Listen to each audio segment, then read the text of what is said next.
Isang magandang araw po muli sa inyong lahat, mga minamahal kong mga kapatid sa Panginoon. Ito po ang inyong lingkod, si Pastor Roel Camia po, mula po dito sa Winnipeg, Manitoba, Canada, para po sa ating pag-aaral ng salita ng Diyos ngayon pong umaga. Welcome po sa Tinig ng Pag-asa. Ang ating pag-aaral ay continuation ng ating series on the plagues of Egypt at nasa ikatlo na po tayong plague. Yun po yung ikatatlong salot na ibinigay ng Diyos sa Egypt. At ito po ay matatagpuan natin sa Exodus chapter 8 verses 16 hanggang 19. Pinamagatan ko po itong When God Speaks Through the Smallest Things. Samahan niyo po ako at ating pong basahin ang mga talatang ating pagbubulayan. Then the Lord said to Moses, Say to Aaron, stretch out your staff and strike the dust of the earth, so that it may become nuts in all the land of Egypt. And they did so. Aaron stretched out his hand with his staff and struck the dust of the earth, and there were nuts on man and beast. All the dust of the earth became nuts in all the land of Egypt. The magicians tried by their secret arts to produce nuts, but they could not. So there were nuts on man and beast. Then the magicians said to Pharaoh, This is the finger of God. But Pharaoh's heart was hardened, and he would not listen to them as the Lord had said. Pagpalain nawa ng Panginoong Diyos ang pagkabasa at pagkadinig ng kanyang mga banal na salita na sa araw na ito'y ating pagbubulay-bulayan. Ikatatlo na po ito sa salot na ipinadala ng Diyos sa bansang Ehipto, and yet, hindi pa rin nagbabago ang puso ng Paraon. The plagues of Egypt were not random. Ito po'y tinatawag na acts of wrath and purposeful judgment of God. At ipinakikita po ng mga salot na ito yung sovereignty and justice and glory of God. Bawat salot na ibinibigay ng Diyos exposed the false gods of Egypt and demonstrated that the Lord alone is God. Ito po yung nakita na natin sa ilang mga araw ng pag-aaral. Ang ikatlong salot ay yung tinatawag na salot ng nuts or kuto. No? Ito pong salot ng kuto ang turning point. It was small in scale compared sa yung river o yung Nile River ay naging dugo at kumpara sa palaka, mas maliit itong salot na kuto. Pero imagine niyo po, kahit maliit ito, punong-puno naman ng kuto ang buong Ehipto. It carried a powerful message still. Pinakikita po nito na God is sovereign even over the smallest elements of creation. Mula sa pinakamalaki hanggang sa pinakamaliit, ang kapangyarihan ng Diyos ay pwedeng kumilos dito. And take note that no human or false god can stand against the will of the Lord. Kaya wala tayong pwedeng ipagmalaki sa harapan ng Diyos na tayo'y malaki, tayo'y malakas. Hindi rin naman natin pwedeng ilagay ang ating sarili sa tayo'y maliit, tayo'y mahina, sapagkat ang kalooban ng Diyos lang ang laging nasusunod sa bawat isa sa atin. At tandaan po ninyo, pwedeng gamitin ng Diyos, hindi lang ang malalaki, kundi ang maliliit, masunod lang ang kanyang kalooban. Can we say amen to that? Kaya, we can apply this in anything in life. We can apply this to any day-to-day living ng bawat isa sa atin. Huwag nating mamaliitin at huwag nating ipagmamalaki ang kahit ano. Sapagkat nangyayari lang ang mga bagay na ito na pwede nating ipagmalaki at nangyayari ang mga bagay na pwede nating ikahina ng loob kasi may tinutupad itong layunin ng Diyos. Sa pagkaunawa ng mga bagay na ito, maging payapa tayong mamuhay sa katotohanang wala namang aksidente sa mundong ito. Lagi na ipinapahayag ng Diyos sa bawat pangyayari, sa bawat sirkumstansya, ang kanyang pagka-Diyos at ang kanyang kaluwalhatian. Ang salot na kuto ay matatagpuan sa Exodus 8:16-19. Ito po ay hindi pangkaraniwan. Ito po, mga kapatid, ay kakaiba. Kung meron mang kuto ang mga hayop nila doon nung araw, kung meron mang mga bagay na naapektuhan ng kuto sa ulo ng tao, ito po kakaiba. Kasi po ay ubod ng dami nito. It was small in scale compared to the rivers of blood or the frogs that filled the land, but it carried a powerful message. Judgment against Geb ang layunin nito. Gaya po nung akin pong ipinahayag sa inyo na bawat isang salot ay atake ng Diyos sa mga Diyos-Diyosan ng Ehipto. Meron pong Diyos ang Nile River na inatake ng Diyos, si Hapi. Meron pong Diyos ang mga palaka, si Heket.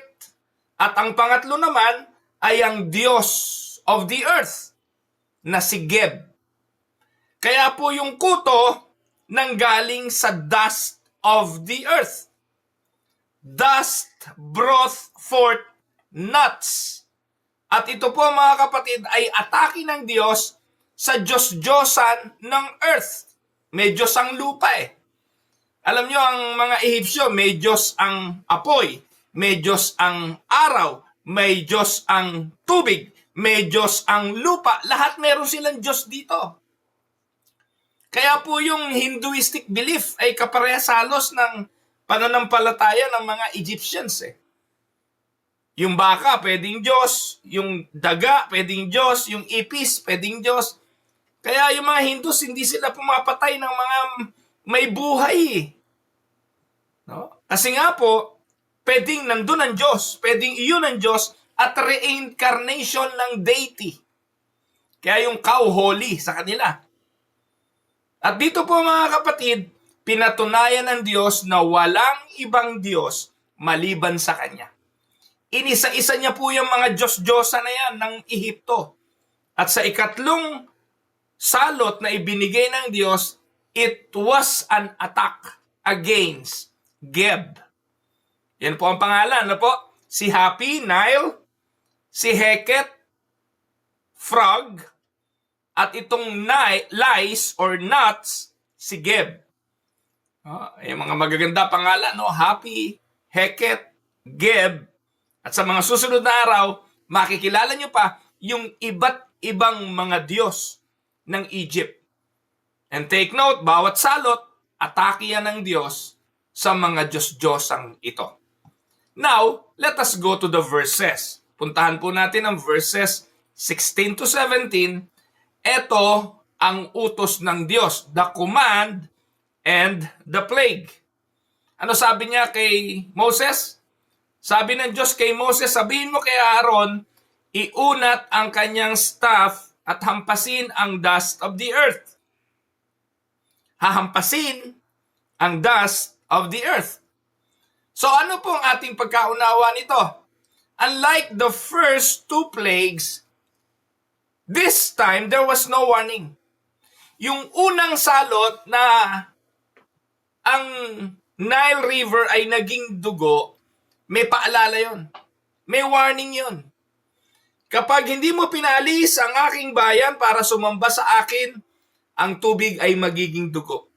Tinawanan lang ng ano yun ng Pharaoh. Pero ano po nangyari? Kinabukasan, nangyari po ang siyang sinabi ng Diyos kay Moses. May warning. Ang palaka, ganun din, may warning. Ito, wala. Kung titingnan nyo po, pagkatapos po ng ating pag-aaral kahapon, nang si Paraon ay nakiusap na tanggalin na ang mga palaka, nung nawala na ang mga ito, tumigas pa rin ang kanyang puso. At pagtigas ng puso, without any warning, sinabi ng Diyos kay Moses, sabihin mo kay Aaron, hampasin ang dust of the earth. At mula sa dust of the earth, lumitaw ang mga kuto. God simply acted. He commanded Aaron to strike the dust and instantly the dust became nuts or lice. Alam nyo, sa English kuto Pero nakalisa. Alam nyo po mga kapatid, tayo mga Pilipino, magkaiba yung ating pagkaunawa sa lisa at kuto. Pag lisa, yun yung itlog pa lang, yung mga nando sa buhok, puti, di ba? Nung mga bata ho kasi kami, nagkaroon din kami yan Pag hinila mo yung buhok na gano'n, nandun, nangingitlog yung mga kuto. At yung itlog ng kuto, kulay puti yun, ang tawag doon, lisa. Pero pag gumapang na yon, tawag natin doon, kuto na, pero pareho lang yun sa English. No, kay lisa o kay kuto, pareho lang yon. At imagine niyo kung kayo may kuto. Sugat-sugat ang ulo mo doon no? And take note, yung kuto na ito, hindi lang naka-infest sa tao, kundi maging sa mga hayop. At mga kapatid, ang interpretasyon ko po rito hindi ito yung kuto ng Pilipinas Hindi ito yung kuto na maliliit. Tansya ko po rito, garapata na sumisip-sip ng dugo ng hayop at ng tao. Kasi yung kuto ng hayop, garapata tawag dun So mga kapatid, dito po makikita natin yung infestation. Buong Ehipto, hayop at tao, pinaranas ng Diyos ng kuto. So the dust symbolizes the humblest element of creation. Mula po sa dust, ginawa ang tao. Genesis 2:7. Tama po ba? Mula po sa alabok, ginawa ang tao. At doon sa elemento, take note mga kapatid, sa elemento na kung saan ginawa ang tao, gumawa rin ng Diyos ng magpaparusa sa tao. When God turned dust into living creatures, it reminded Egypt that the creator of life rules over even in the smallest things. Ang paglikha ng Diyos ng kuto mula sa alabok ay pagpapakita sa tao, sa Egyptians, at sa bawat isa sa atin na tayo galing sa alabok at tayo katulad ng kuto ay galing sa alabok. Na huwag nating masyadong itaas ang ating sarili sa kalagayan na kaya nating magmalaki sa Diyos dahil kuto lang tayo sa paningin ng Diyos. Kuto lang tayo ikukumpara sa kanyang kapangyarihan. Kuto lang tayo na hindi pwedeng magmalaki. Ang paraon sobrang tayog niya. Sobrang taas niya. Kinikilala niya ang kanyang sarili na makapangyarihan. And take note, sa 10 salot, makikita natin na ito'y atake na kay Paraon sapagkat si Paraon kinikilala niya ang kanyang sarili bilang Diyos ng Ehipto. At dito sa 3, gustong ipaunawa ng Diyos na tao, kung ginawa kita sa alabok, ginawa ko rin ang kuto sa alabok. Nakuha niyo po mga kapatid? Alam naman natin yan kaya lagi nating naririnig from dust we came from and from dust of the earth we will go. Mula tayo sa alabok din tayo babalik. Pero hindi natin natututunan na ang ibig ipakilala nun at ipaunawa sa atin nun, huwag kang magyabang, puti ka lang, alabok ka lang, Diyos siya. Wala tayong karapatang utusan siya. Wala tayong karapatang sisihin siya. Wala tayong karapatang magmalaki sa Kanya. We are just dust of the earth. At dito, ipinakita ng Diyos, kaya niyang gumawa ng magpaparusa sa iyo tao, galing din sa alabok na pinanggalingan. It was a humiliation of the Egyptian earth god Geb, whom they believed controlled the soil and fertility of the land. Alam niyo po mga kapatid, ang Ehipsyo, masyado silang mapagmalaki. Kung matatandaan ninyo sa panahon ni Jose, ni Joseph. Kaya naman nakarating ang Israel sa Egypt hindi po ba dahil kay Joseph? Joseph the Dreamer, son of Jacob. Yung ibinenta ng kanyang mga kapatid. Yung tinukso ng asawa ni Potiphar. Yung nabilanggo. Yung naka-interpret ng panag-inip ng paraon. Ipinatawag ng paraon at ginawang gobernador ng Ehipto. Do you remember that? At doon sa Ehipto, kaya naman pinagpala ang bansang Ehipto, it is because of Joseph. Because God was with him. Hindi dahil fertile ang kanilang lupa, hindi dahil masagana ang kanilang lupa, hindi dahil meron silang Diyos na kung tawagin ay Geb, kaya pinagpala sa 7 years of bounty ang Ehipto because God was with Joseph. Tama. Pero saan inassociate ng Ehipto ang blessings, ang pagpapala? Inassociate nila ito kay Geb, the god of the soil and fertility. Kaya dito hiniya ng Diyos ang mga Egyptian gods. Hiniya ng Diyos si Geb. Si Geb walang kayang i-produce. Ang Diyos ang may kontrol at mula sa alabok, sa lupa na sinasamba ng Egyptians, gagawa ang Diyos ng salot na magpaparusa sa Ehipto. Nakita niyo po mga kapatid? Ano po ang theological insight na pwede nating makita rito? This demonstrates God's absolute sovereignty. Ano sabi ng Psalms 135 verse 6? The Lord does whatever pleases Him in the heavens and on earth, in the seas and all their depths. Dito po, pinatunayan na ng Diyos Siya'y may kapangyarihan sa langit, may kapangyarihan sa lupa, may kapangyarihan sa tubig. Langit, tubig, lupa. Hintayin nyo lamang po mga kapatid, yung salot na pagdidilim ng araw sa pansyam. Atake ng Diyos yon sa langit. Yung tubig na naging dugo, atake sa tubig. At ngayon, yung lupa na naging kuto. Katuparan ng Psalms 135 verse 6 na ang Diyos ang may kontrol sa lahat ng yan. Sabi nga ng katekismo, Westminster Confessions of Faith, chapter 3:1, ano po ang sabi doon?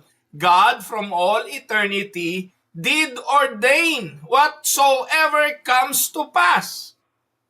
Naalala ko po yung katekismo Ang Diyos ang siyang nagtadhana mula sa simula hanggang sa katapusan. Galing ng katikisim, di po ba? Kaya kung ating titingnan, nothing is beyond His control. He can command even dust to obey His will. Wala pong pwede na kumontra sa Diyos. Nothing is beyond His control. Amen mga kapatid. Now, katulad ng dati, yung mga salamangkero ng Faraon ay kanyang ipinapatawag. Nagpapakitang gilas. Naalala niyo ba nung si Moses pa pumunta sa Faraon, gumawa ng ahas yung mga mga salamangkero ng Faraon Kinain lang nung ahas ni Moses, di po ba?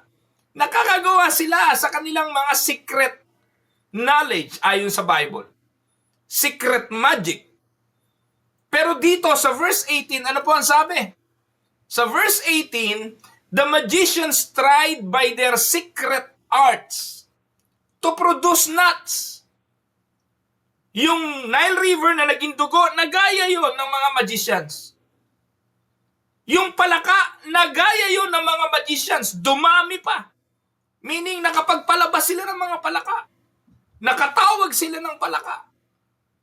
They can call upon frogs to come. Yung tubig, nagawa nilang dugo.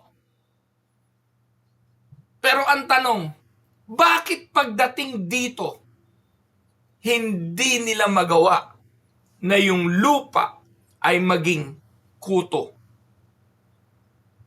Na yung alabok ay maging kuto? Ang paliwanag, up to this point, Pharaoh's magicians had imitated some of the plagues, turning water into blood, producing frogs. But here, their power reached its limit. Bakit? Wala silang kakayahang lumikha ng buhay. They could not reproduce life. Hindi nila kayang lumikha ng buhay. Only God is the creator and the giver of life. Diyos lang ang may kapangyarihang lumikha ng may buhay. Amen? Their magic was a counterfeit, a deception. Hindi po katotohanan. Evil can mimic, but it cannot create life. Huwag niyong kakalimutan, mga kapatid, ang katotohanan na there comes a point when human wisdom, even science or superstition will fail. Kaya huwag tayong magmamalaki. Yung wisdom, yung science, yung technology, lahat ng yan will come to a point of failing. When God acts, man's limits are exposed. In the same way, many today trust in human achievement or spiritual deception, but all will fail before the sovereign power of God. Can we say amen? Kahit gaano kagaling, kahit gaano kahusay, kahit gaano ka-marvelous ang creation of human hands, susuko ito sa kapangyarihan ng Diyos. Amen? Now, anong nangyari po noong ang mga magicians ay hindi makalikha ng kuto? Pagdating po sa verse 19, recognition of God's finger. When the magician said to Pharaoh, "This is the finger of God." Alam niyo po yung word na the finger of God, ang ibig po sabihin nito, biblical expression ito eh. Even Pharaoh's magician recognized divine power. And the finger of God is a biblical expression for God's direct sovereign intervention. Hinipo ng Diyos. At kapag ginamit sa Biblia yung finger of God, isa lang ibig sabihin, hindi kayang gawin ito ng tao, gawa ito ng kamay ng Diyos. Amen? Luke 11:20. But if I drive out demons by the finger of God, then the kingdom of God has come upon you.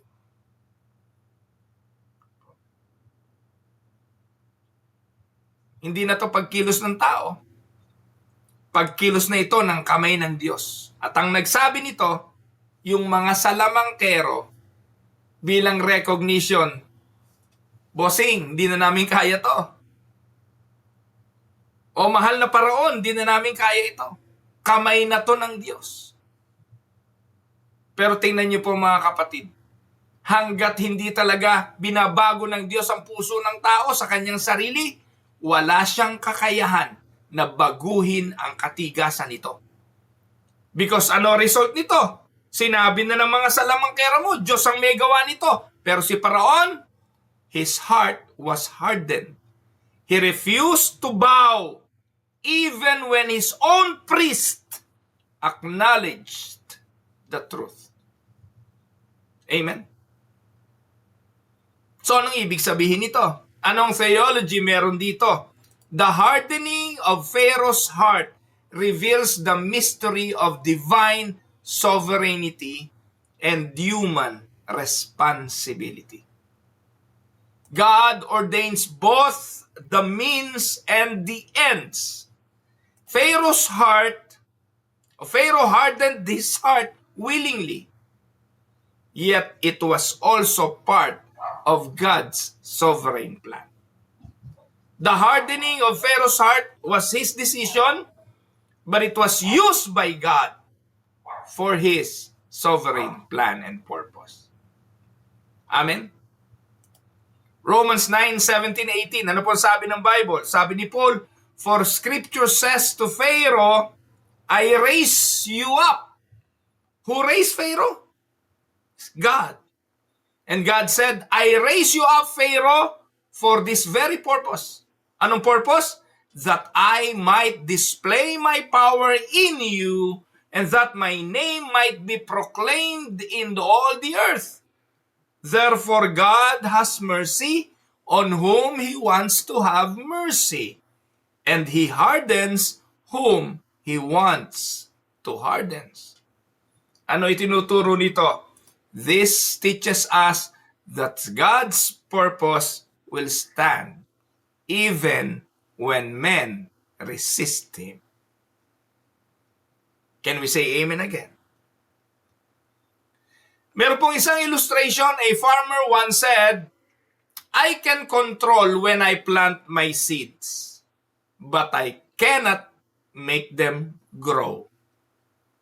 That is a very simple truth. Only God can bring life. Amen? Whether it is a crop, whether it is a child in the womb of a mother, or even a spiritual birth, God alone commands life from dust. Ulitin ko, magandang illustration to mga kapatid. Yung magsasaka, nakakapili siya ng timing kailan siya magtatanim. Pero tanging Diyos lang ang pwedeng magpasibol. Amen? Kung ganon, isa lang ang katotohanan. Diyos lang ang pwedeng magbigay ng buhay. Mula sa halaman, mula sa butong itinanim, siya lang ang pwedeng magpasibol. Mula sa sanggol na nabuo sa sinapupunan ng ina, kahit araw-araw na mag-sex ang mag-asawa, kahit araw-araw na magtalik, hindi mabubuo ang bata kung hindi niloob ng Diyos. Dahil ang Diyos lang ang may karapatan at may kakayahang magbigay ng buhay. Kaya pag nabuo, wala rin tayong karapatang pumatay, kumitil, magpalaglag, kasalanan yung malaki sa Panginoon na nagbigay ng buhay. Now, what about sa spiritual life? Kung ganon sa physical, what about the spiritual life? Anong kakayahan mo, kapatid, na maborn again? Paano ka maboborn again? Sino ang magboborn again? Meron ka bang kakayahan? Ang mga turo ng marami ngayon, manampalataya ka para ka maborn again. Ibig sabihin, nasa iyo yung power to be born again by choosing to believe. Tama ba yon? Hindi ganon ang turo ng Biblia. Ang turo ng Biblia, iboborn again ka ng Diyos ng Santong Espiritu, chapter 3, verse 8. Pagkatapos ka maborn again, na pagkilos ng Diyos, kapangyarihan ng Diyos, Santong Espiritu, binuhay ka sa espiritual na wala kang kinalaman, doon ka lang mananampalataya, doon ka lang magsisisi ng kasalanan, doon ka lang makakakita kay Jesus bilang Panginoon at tagapagligtas. Kaya ang kaligtasan ay biyaya. Nakuha niyo po? Just as God turned dust into nuts, He can also turn dead sinners into living souls through the power of the Holy Spirit. Can we say amen? Kaya pag sinabi ng pastor mo na una pananampalataya para ka ma-born again, niloloko ka ng pastor mo. Dinadaya ka ng pastor mo. Hindi yun totoo. At kung ikaw'y napaniwala sa teaching na kaya ka na born again, tinaas mo kamay mo, pumunta ka sa harapan, sumunod ka sa panalangin, kaya ka na born again, baguhin mo yung statement mo. Mali. Kaya ka nakalapit sa harapan, kung pinalapit ka, kaya ka nakahingi ng tawad, kaya ka nagsisi, kaya mo nakilala si Jesus, kasi born again ka na. Ang tawag doon, regeneration before faith. Not faith before after faith and then regeneration. That's not the order. Kaya pag ang pastor mo, ganon, kapatid, tanongin mo lang, ganon lang ang tanong. Pastor, anong una? Born again? Bago faith? Or faith muna, bago born again? Doon mo makikita na ang pastor mo sablay sa itinuturo ng Biblia. Kapag ang isinagot niya, dapat faith muna, bago born again. At kapatid, kung yon ang iyong paniniwala na dapat ka munang magkaroon ng pananampalataya bago ka ma-born again, isa ka sa naskam ng maling katuruan ng Biblia. To get to know more, manood lang po kayo ng mga videos ng inyong lingkod, mag-follow lang po kayo di sa Tinig ng Pag-asa at doon po sa YouTube channel ng Tinig ng Pag-asa. Aralin niyo po. Mahirap po yung mamumuhay kayo sa sinabi ng pastor ninyo dahil lagi kayong magkakaroon ng pagmamalaki na kaya ka pala na born again dahil sa'yo. Kaya ka pala na born again ay nanampalataya ka. Knowing, ayon sa Bible, Ephesians chapter 2, 8 and 9, for by grace you have been saved through faith. And this is not your own doing. Your faith is not your own doing. It is a gift of God, not a work of man, so that no one may boast. Ang daming Kristiyano nga, yayabang eh. Kaya na born again, tinanggap niya eh. Di ba? Buong pagmamalaki pa kayo, kung hindi ko tinanggap, kung tinanggihan ko. Mga kapatid, that is not the order. The order is, God made you alive. He made you alive. He regenerated your dead spirit. And then because of that, you were able to see Christ. You believe in Him. Dahil kung sa patay nating kalagayan, Romans 3:10, dahil sa ating kasalanan, no one seek God. No one understand. Amen?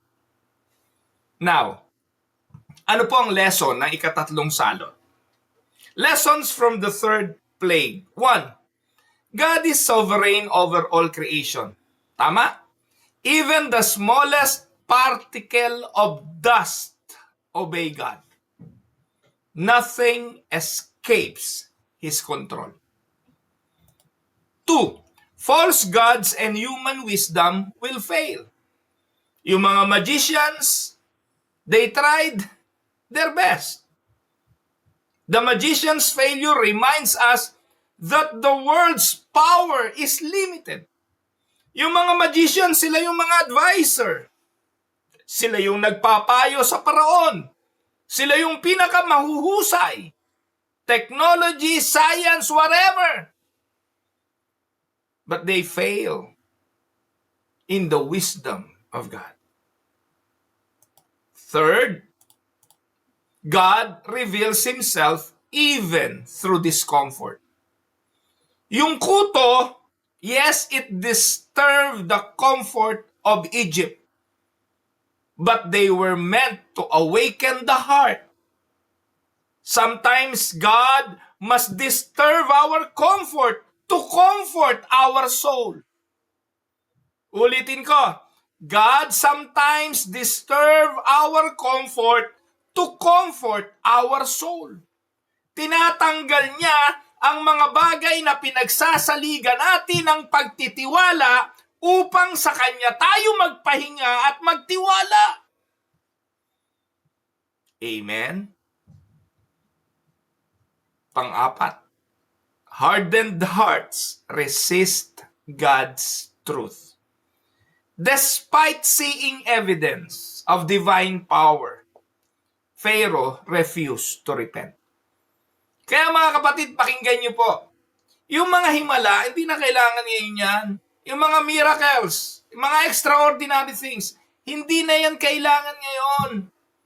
Kasi ang pusong matigas, kahit pakitaan mo ng isang patay na nabuhay, mananatiling matigas. Yung isang matigas na puso, mananatiling walang utang na loob. Kahit na bigyan ng Diyos ng katakot-takot na pagpapala at himala, mananatiling matigas at hindi kikilalanin ang kapangyarihan ng Diyos maliban. Listen to me. Maliban na ang Diyos, palitan ang kanyang puso. Kaya yung mga himala-himala na ginagawa ng mga JIL at kung ano-anong mga prosperity preacher, yan ang gustong-gusto ng mga tao because people are after those things. Pero hindi nakakalikha, mga kapatid, ng pananampalatayang totoo ang mga himala. Kung totoo na ang tao'y may kakayahang magpasya, pakitaan mo lang ng himala, di sana si Paraon 3 na naniwala na. Pero makakasampu yan. 10 himala, hindi pa rin maniniwala. Bakit? Hanggat hindi ang Diyos ang bumabago ng puso, ang tao hindi mananampalataya. Despite seeing evidence of divine power, Pharaoh refused to repent. This warns us of the danger of spiritual stubbornness. Amen? Naniniwala ba kayo mga kapatid? Kahit ako'y bigyan ng Diyos ang kapangyarihang bumuhay ng patay. At sabihin kong sa Diyos galing ang kapangyarihang ito. Ginawa ito ng Diyos para kayo manampalataya sa Kanya at ilagak ang inyong pagtitiwala. Wala pa rin gagawin ng tao. Hindi pa rin nila ilalagak sa Diyos ang kanilang pagtitiwala. Hahabulin nila ako. Hahabulin nila yung gumagawa ng himala. But never will they give their faith to God. Maliban ang Diyos ang kumilos sa kanilang puso, i-regenerate ang kanilang heart, then, and it's only then, they will put their trust in God. Amen? Sana po naintindihan ninyo ang paliwanag na ito. Now, I would like to give you some reflection questions. 1, what areas of your life do you still try to control instead of surrendering to God's sovereignty? 2, how does the finger of God show His power in both creation and salvation? 3, are there false gods of comfort, success, or pride that you need to renounce? Panghuli, how can God use small nuts of discomfort in your life to awaken your faith? So bilang conclusion ng ating pag-aaral ngayong umaga, the third plagues plague teaches us that God is not only the Lord of great wonders, but also of small details. God can turn dust into a lesson, a discomfort into a call to repentance, and the hardened heart into a new creation. Let us not harden our hearts like Pharaoh, but humbly submit to the sovereign hand of God who rules over all. Amen? Manalangin po tayo mga kapatid. Gracious and sovereign Lord, you are the Creator who formed life from dust and the Redeemer who gives new life through Christ. Forgive us when we resist your will or trust in human strength. Teach us, O Lord, to see your hand even in small trials, and may you soften our hearts to obey you fully. May we bow before you, before your power, and proclaim, this is the finger of God. This is our prayer. In Jesus' mighty name. Amen and amen. Ito po ang inyong lingkod, si Pastor Roel Camia po mula po dito sa Winnipeg, Manitoba, Canada para sa pag-aaral ng salita ng Diyos ngayong umaga dito po sa Tinig ng Pag-asa. God bless mga kapatid.